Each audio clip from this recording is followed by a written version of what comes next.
अस्सलाम वालेकुम स्टूडेंट्स, कैसे हैं आप सब। आज का जो हमारे पास नेक्स्ट टॉपिक है वो हमारे पास है variation in oxidation number in oxides and chlorides of period number 3 के थर्ड पीरियड के जो अभी हमने लास्ट लेक्चर के अंदर डिस्कस किए किस तरह से ऑक्साइड्स बनते हैं, किस तरह से क्लोराइड्स बनते हैं, तो उनके अंदर हम ऑक्सीडेशन स्टेट्स को देखेंगे। ठीक है, ये हमारे पास इस चैप्टर का लास्ट टॉपिक है। ऑक्सीडेशन स्टेट अगर हम बात करें, आप ऑलरेडी भी इससे फेमिलियर हो गया, मैट्रिक के अंदर भी आपने ऑक्सीडेशन स्टेट्स कैलकुलेट करना सीखी होंगी।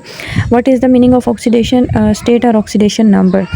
ये आपके पास क्या, it is a formal charge on an atom in a compound or ion के किसी भी एटम के ऊपर किसी कंपाउंड के अंदर जो उसके ऊपर चार्ज गिवन होता है, that one is called its oxidation number. Ionic compounds के अंदर ये इक्वल होता है, equal to charge on the ion. Ion के ऊपर जो चार्ज है वो उसका ऑक्सीडेशन नंबर के बराबर है। जैसे अब यहाँ हम एग्ज़ाम्पल अगर मैं आप यहाँ हम बात करें, जैसे मेरे पास है NaCl, तो NaCl में Cl के ऊपर है -1 चार्ज एंड सोडियम के ऊपर है +1 चार्ज। तो ये अब इनके ऊपर जो चार्जेस गिवन हैं आयंस के ऊपर, these charges are called the oxidation number. अगर मैं आपसे कहूँ कि सोडियम का बताएं ऑक्सीडेशन नंबर क्या है, तो आप कहेंगे सोडियम का ऑक्सीडेशन नंबर है +1। ठीक है, अगर मैं क्लोरीन की बात करूं तो आप कहेंगे क्लोरीन का ऑक्सीडेशन नंबर है -1। So oxidation number is the apparent charge और the formal charge on a species. आप इसको ऑक्सीडेशन नंबर को रिप्रेजेंट करते हो with the positive and negative sign. ठीक है, कुछ स्पीशीज़ के ऊपर पॉजिटिव चार्ज की फॉर्म के अंदर होता है, कुछ स्पीशीज़ के ऊपर नेगेटिव चार्ज की फॉर्म के अंदर होता है। अब फर्दर डिटेल के अंदर जाने से पहले मैं आपको एक चीज़ क्लियर कर दूँ कि हमारे पास जब मोस्टली जो कंपाउंड्स बनते हैं वो दो एलिमेंट्स के कॉम्बिनेशन से बनते हैं। दो एलिमेंट्स से ज़्यादा भी जो कंपाउंड्स हैं वो कंबाइन कर सकते हैं, लेकिन मोस्टली केस क्या है, मिनिमम जो हम कहते हैं कंडीशन क्या है for the formation of compound, कि एटलीस्ट दो एलिमेंट्स आपस में कंबाइन करने चाहिए। तो जब दो एलिमेंट्स कंबाइन करेंगे उनके रिजल्ट दरमियान में एक बॉन्ड बनेगा। और जैसे हम एक एग्जाम्पल लेते हैं लाइक ICl। अब ICl के दरमियान में जो बॉन्ड बना है, इसमें देखें बच्चों, यहाँ आपके पास क्या है, इस बॉन्ड में एक इलेक्ट्रॉन पेयर है जो इन्वॉल्व है। एक इलेक्ट्रॉन क्लोरीन की साइड से है, एक इलेक्ट्रॉन आपके पास हाइड्रोजन की साइड से है। अब इन दोनों में से कौन सा ऐसा एटम है जो कि इस इलेक्ट्रॉन पेयर को अपनी तरफ स्ट्रांगली अट्रैक्ट करेगा। ठीक है, वो वाला एटम स्ट्रांगली अट्रैक्ट करेगा which will be having the high electronegativity value.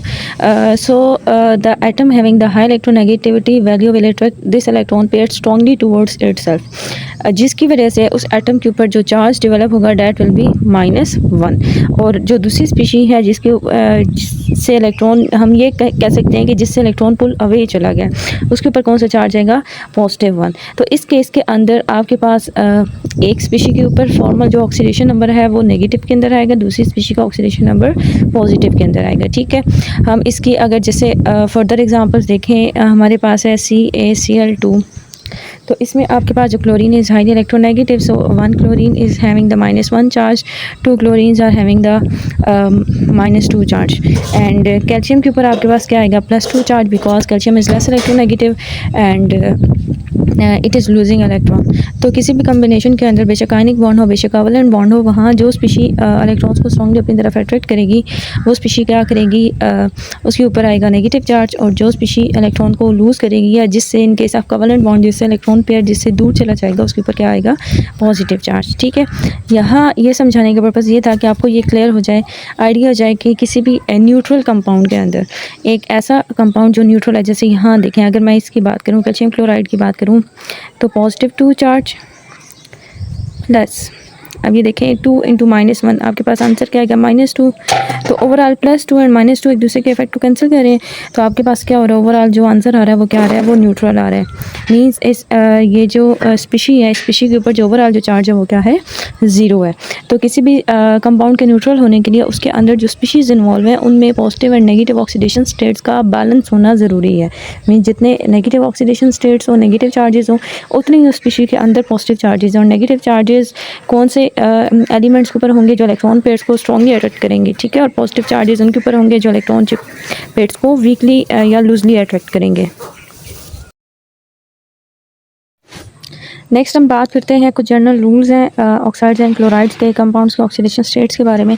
तो यहाँ जैसे कि हम बात कर रहे हैं पीरियड 3 के एलिमेंट्स की, तो पीरियड 3 के एलिमेंट्स का जब भी कम्बिनेशन होगा क्लोरीन के साथ या ऑक्सीजन के साथ, तो आपके पास जो पीरियड 3 की जैसे हमने ऑलरेडी भी डिस्कस किया एलिमेंट्स के एग्जांपल्स को देखी, तो वो सारे एलिमेंट्स इन क्लोरीन और ऑक्सीजन सबसे एंड पे है ना, पीरियड 3 के सबसे एक्सट्रीम राइट साइड पे हैं।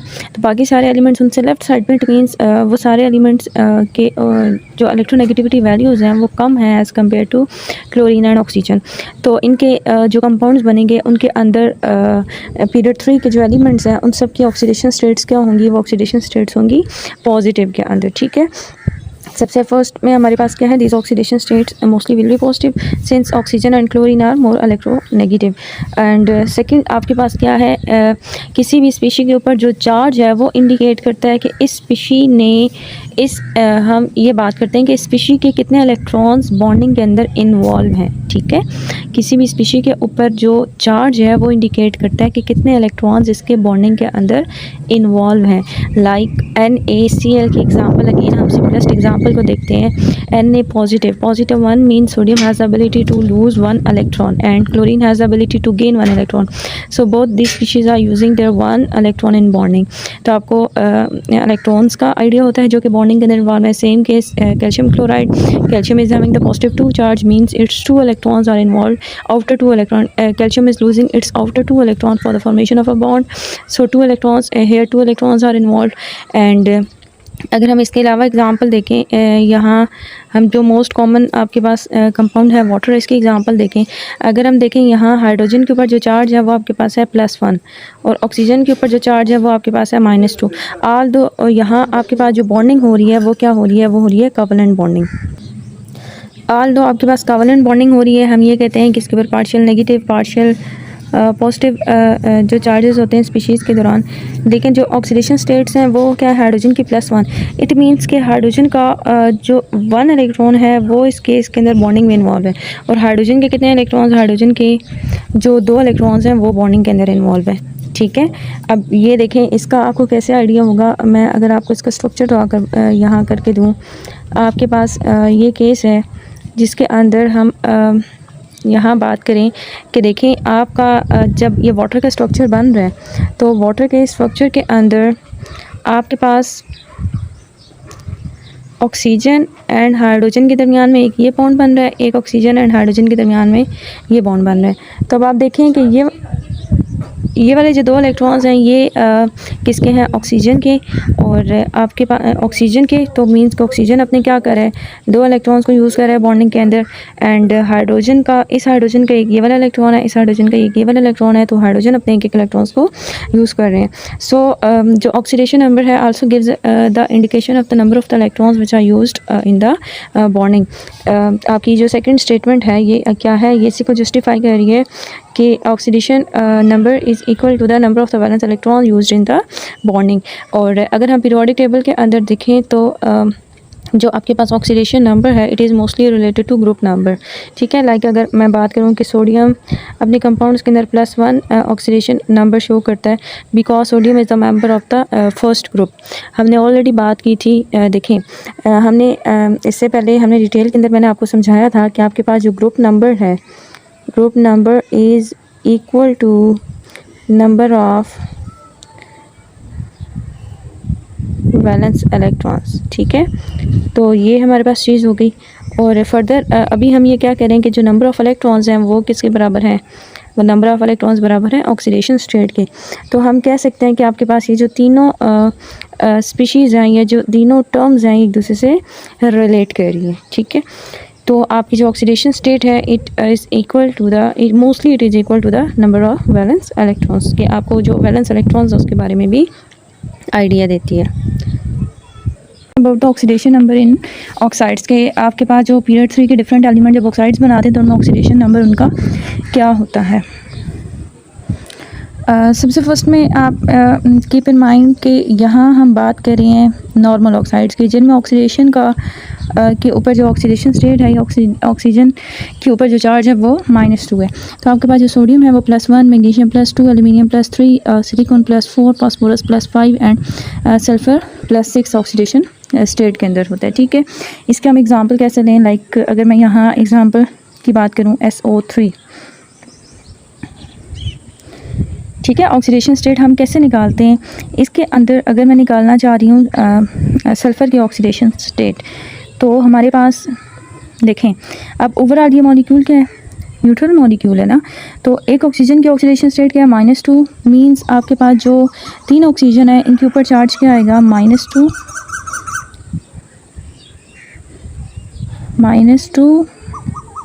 And this -2 is multiply with 3। अब इस -6 को बैलेंस करने के लिए सल्फ़र कौन सा चार्ज होना चाहिए? +6, ठीक है, जो कि ओवरऑल जो मॉलिक्यूल को क्या करेगा? न्यूट्रलाइज करेगा। तो हम कहते हैं कि यहाँ सल्फ़र के ऊपर जो चार्ज है, वहाँ जो चार्ज है वो क्या है? +6। सेम एग्जांपल हम डिस्कस करते हैं सिलिका की केस के अंदर। यहाँ आपके पास ऑक्सीजन के ऊपर SiO2, तो एक ऑक्सीजन के ऊपर -2 है, 2 ऑक्सीजन के ऊपर चार्ज क्या आ रहा है? -4। तो इसको बैलेंस करने के लिए आपके पास सल्फ़र के ऊपर क्या चार्ज होना चाहिए? +4। तो ओवरऑल ये जो आपके पास जो चार्ज है वो क्या हो रहा है? बैलेंस हो रहा है। ठीक है, अगर हम बात करें मैग्नीशियम की, तो मैग्नीशियम का जो ऑक्साइड है वो आपके पास क्या है? वो आपके पास है मैग्नीशियम MgO2, मैग्नीशियम ऑक्साइड। तो मैग्नीशियम ऑक्साइड के अंदर मैग्नीशियम के ऊपर जो चार्ज है वो क्या आएगा? ऑक्सीजन के ऊपर है -2, इसको बैलेंस करने के लिए इसके ऊपर क्या आएगा? +2। ठीक है, अगर हम सोडियम के ऑक्साइड की बात करें, तो सोडियम का जो नॉर्मल ऑक्साइड है वो आपके पास क्या आता है? Na2O। तो अब ऑक्सीजन के ऊपर है -2 चार्ज, इस -2 चार्ज को बैलेंस करने के लिए यहाँ ओवरऑल होना चाहिए +2, लेकिन +2 दोनों सोडियम के ऊपर है ना, तो मीन्स के एक सोडियम के ऊपर जो चार्ज है वो क्या है? +1।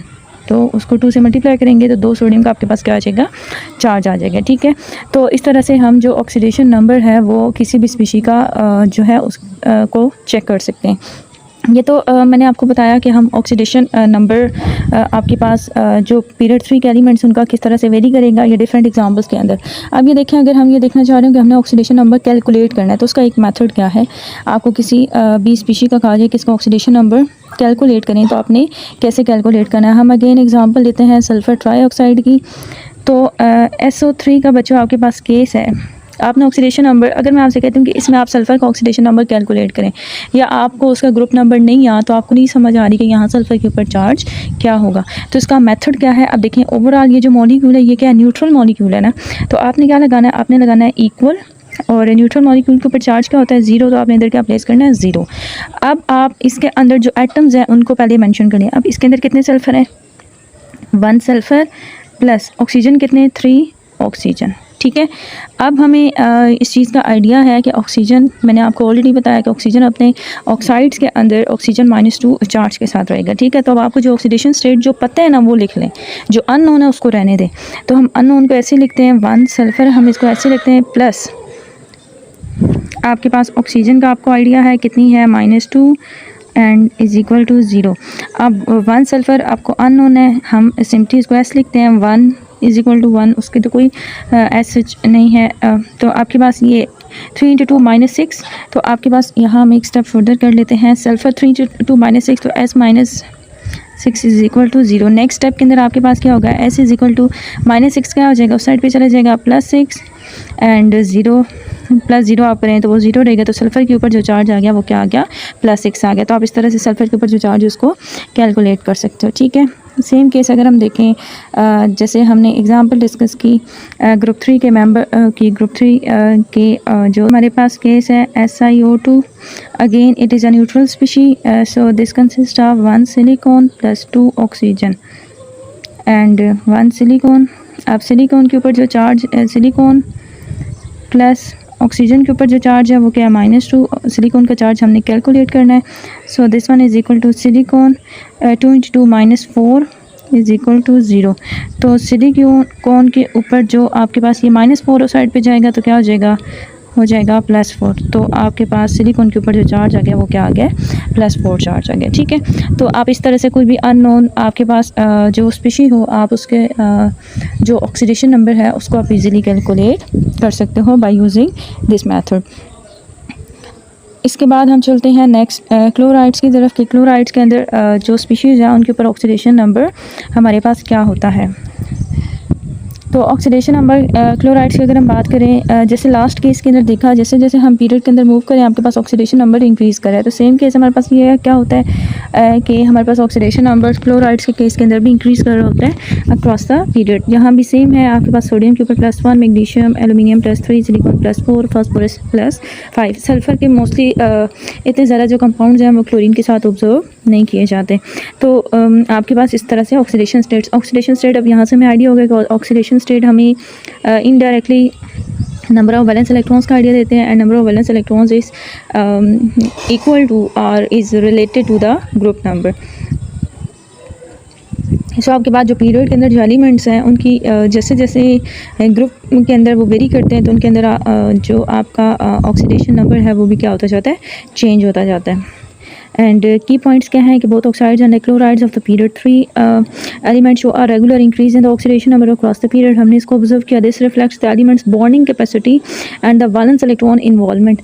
मींस आपको जैसे जैसे ऑक्सीडेशन नंबर इंक्रीज़ होता है आपको आइडिया होता है कि ये स्पीशीज़ के अंदर बॉन्डिंग कैपेसिटी इंक्रीज़ हो रही है। Bonding capacity means number of bonds की हम बात करें, ठीक है। जैसे अगर हम देखें सोडियम, मैग्नीशियम, एलुमिनियम, सिलिकॉन, तो हम कहते हैं कि सोडियम के ऊपर +1 चार्ज, तो सोडियम एक बॉन्ड बनाएगा। मैग्नीशियम के ऊपर +2 चार्ज, मैग्नीशियम 2 इलेक्ट्रॉन लूज़ करके 2 बॉन्ड्स बना सकते हैं, जैसे MgCl2 2 क्लोराइड के साथ बॉन्ड बना रहा है ना। एंड AlCl3 तो मींस के एलुमिनियम 3 क्लोराइड्स के साथ बॉन्ड बना रहा है। एंड सिलिकॉन की एग्जांपल है तो SiCl4 तो ये 4 के साथ बॉन्ड बना रहा है। तो आपकी जो बॉन्डिंग कैपेसिटी है वो इंक्रीज़ करी अलॉन्ग द पीरियड। और उसके अंदर किसकी इन्वॉल्वमेंट है, वैलेंस इलेक्ट्रॉन्स की। वैलेंस इलेक्ट्रॉन्स जितने ज़्यादा हो रहे हैं आपकी बॉन्डिंग कैपेसिटी उतनी ज़्यादा हो रही है। नेक्स्ट मूव करते हैं। हमारे पास एक इंटरेस्टिंग केस है, लेकिन इसको आपने जो समझना काफ़ी ध्यान से है। इसमें हमें क्या कह रहे हैं कि अगर हम ग्रुप 3 के एलिमेंट्स के अंदर सल्फ़र एंड फास्फोरस को ऑब्जर्व करें तो sulphur and phosphorus mostly multiple oxidation states को शो करते हैं, या इनके मल्टीपल ऑक्सीडेशन नंबर्स हैं। मल्टीपल ऑक्सीडेशन नंबर्स का मतलब है कि इनके ऑक्सीडेशन नंबर्स सिंगल नहीं होते, फिक्स नहीं होते, ये कंपाउंड्स के साथ वेरी कर रहे होते हैं। डिफरेंट कंपाउंड्स के अंदर इनके ऑक्सीडेशन नंबर डिफरेंट होते हैं। तो phosphorus sulphur can show the more than one oxidation number. इसके आपके पास जो रीज़न क्या है कि वो अपना ऑक्टेट एक्सपैंड कर सकते हैं। कैसे एक्सपैंड कर सकते हैं? By using Mt3d orbital. अच्छा, यहाँ आपको ये रीज़न तो मैं समझाती हूँ, लेकिन मेनली आपको ये जाके केमिकल बॉन्डिंग वाले चैप्टर के अंदर ये फर्दर इसका डिटेल के अंदर आपको इसका आइडिया होगा, ठीक है। अच्छा, यहाँ क्या है, हमें केस डिस्कस करते हैं लाइक सल्फ़र।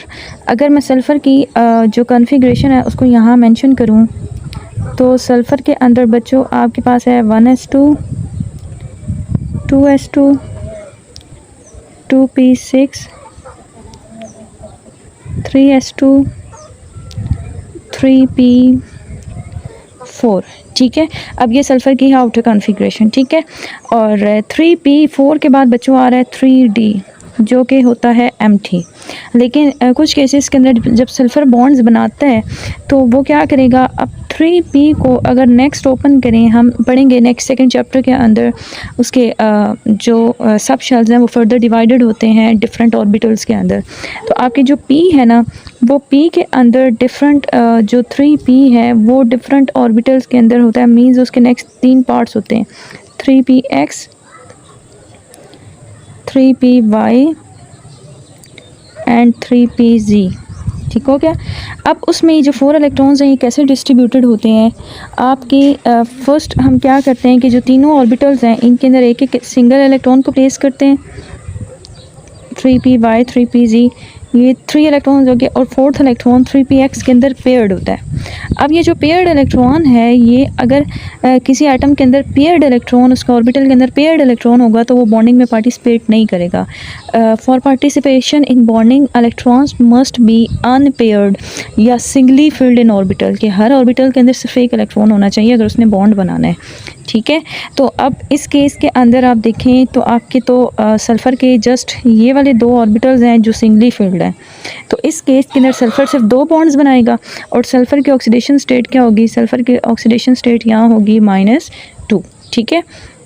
और इसकी एग्जांपल लाइक जैसे हमारे पास है H2S, तो H2S में सल्फ़र की जो ऑक्सीडेशन स्टेट होती है वो क्या होती है -2। तो ये तो एक कॉमन हमारे पास एक ट्रेंड है।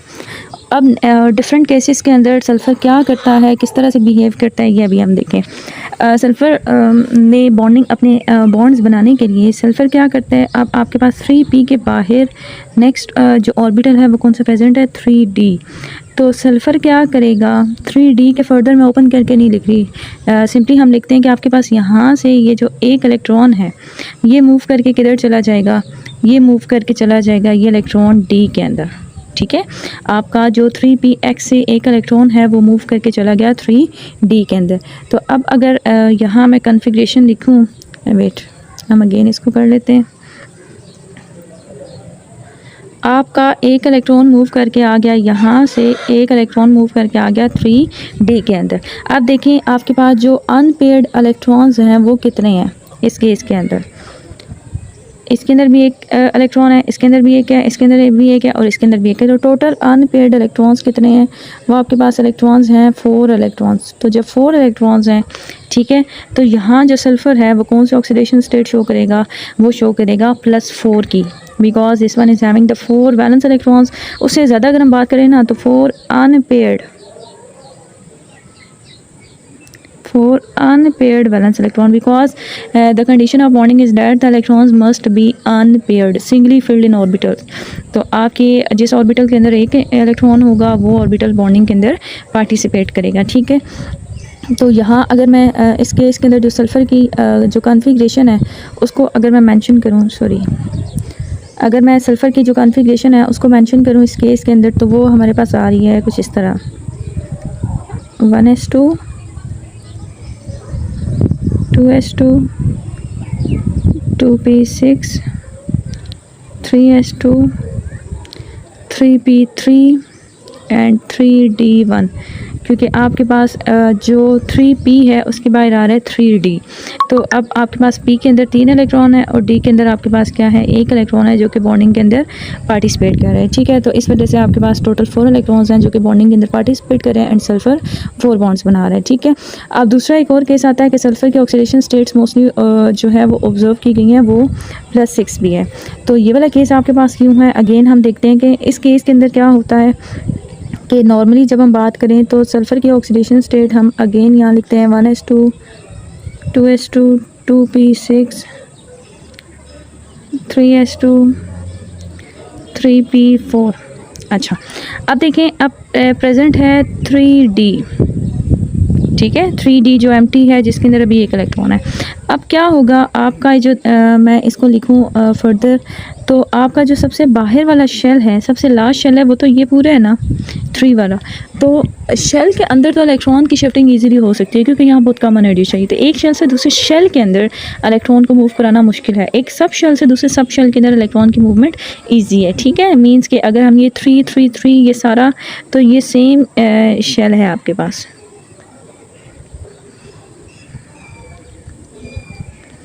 तो आपके पास यहाँ 3s2 के अंदर भी पेयर्ड इलेक्ट्रॉन है एंड 3p के अंदर जो 4 इलेक्ट्रॉन्स हैं वो क्या हैं, 3px 3py and 3pz and इसके अंदर 2 इलेक्ट्रॉन्स हैं, इसके अंदर 1 इलेक्ट्रॉन है, इसके अंदर भी 1 इलेक्ट्रॉन है और 3d अभी आपके पास एम्प्टी है।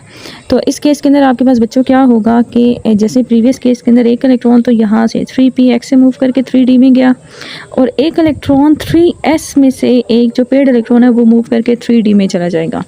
तो आपके यहाँ से इलेक्ट्रॉन मूव किया, एक इलेक्ट्रॉन यहाँ से मूव किया और ये d के अंदर जाके नेक्स्ट फर्दर अगर d की कन्फिग्रेशन हम देखेंगे नेक्स्ट चैप्टर में, तो वहाँ जाके भी अनपेयर्ड रहेंगे। ठीक है, तो अब टोटल अनपेयर्ड इलेक्ट्रॉन्स काउंट करूँ, 3s के अंदर एक इलेक्ट्रॉन, 3px के अंदर second, 3py third, 3pz 4 electron and 3d के अंदर 2 इलेक्ट्रॉन्स। तो 4 + 2 = 6।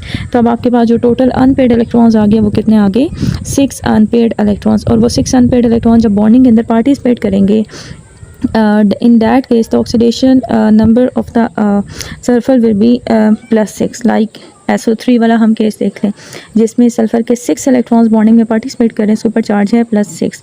और अगर SO2 की बात करें जिसमें 4 इलेक्ट्रॉन्स पार्टिसिपेट करें तो उसके ऊपर जो चार्ज है वो आपके पास क्या है, +4। ठीक है, तो अगर आपसे हम कहें कि कुछ एलिमेंट्स क्यों मल्टीपल ऑक्सीडेशन स्टेट यूज़ करते हैं, due to involvement of the d orbital, electrons can be promoted from the 3s and 3p into 3d orbital.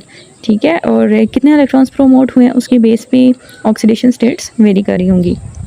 तो एग्जांपल आपको समझ आ गई होगी। इसको फर्दर डिटेल के अंदर इलेक्ट्रॉनिक कन्फिग्रेशन जब हम ऑर्बिटल वाइज देखेंगे तो वहाँ आपको इसका फर्दर आइडिया होगा। की पॉइंट आपके पास क्या गिवन है, the ability to use the 3d orbitals allows phosphorus and sulphur to form the compounds with the higher oxidation state like +5 and +6। Different जो ऑक्सीडेशन स्टेट्स हैं वो शो करते हैं। अब यहाँ बच्चों एक आपके माइंड में क्वेश्चन आएगा कि why sodium and magnesium can't show multiple oxidation states. तो अगर हम इनकी बात करें, सोडियम या मैग्नीशियम वाले केस की बात करें, या हम बात करें लाइक हम सल्फ़र के साथ कंपैरिजन में हम केस लेते हैं ऑक्सीजन का, तो ऑक्सीजन तो जस्ट -2 शो करी है। Although oxygen and the sulphur are the members of the same group, दोनों सेम ग्रुप का मेंबर हैं, दोनों 16 ग्रुप के मेंबर्स हैं। तो ऑक्सीजन तो जस्ट शो करी है -2 ऑक्सीडेशन स्टेट। उसकी रीज़न क्या है कि ऑक्सीजन के आप अगर कन्फिग्रेशन देखें तो ऑक्सीजन की कन्फिग्रेशन है 1s2, 2s2 एंड 2p4। अब 2p4 के बाद जो 2d ऑर्बिटल है ना, ये अवेलेबल नहीं है, 2d ऑर्बिटल एग्जिस्ट ही नहीं करता। तो इसका तो सबसे बाहर वाला शेल सेकंड है, और सेकंड शेल के अंदर d ऑर्बिटल है ही नहीं कि जहाँ इलेक्ट्रॉन प्रोमोट हो सके। वो ये फैसिलिटी जाके थर्ड ऑर्बिटल के अंदर, थर्ड शेल के अंदर अवेलेबल है कि वहाँ डी जो सब शेल है वो अवेलेबल है। ठीक है, तो यहाँ उसके अवेलेबिलिटी की वजह से ये मल्टीपल ऑक्सीडेशन स्टेट शो नहीं करता, ना नाइट्रोजन ना।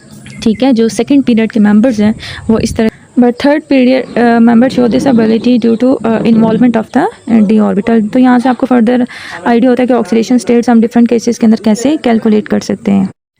नेक्स्ट स्टूडेंट, आपको एक चार्ट गिवन है, डिफरेंट 7 कंपाउंड्स गिवन है और ऑक्सीडेशन स्टेट्स गिवन है।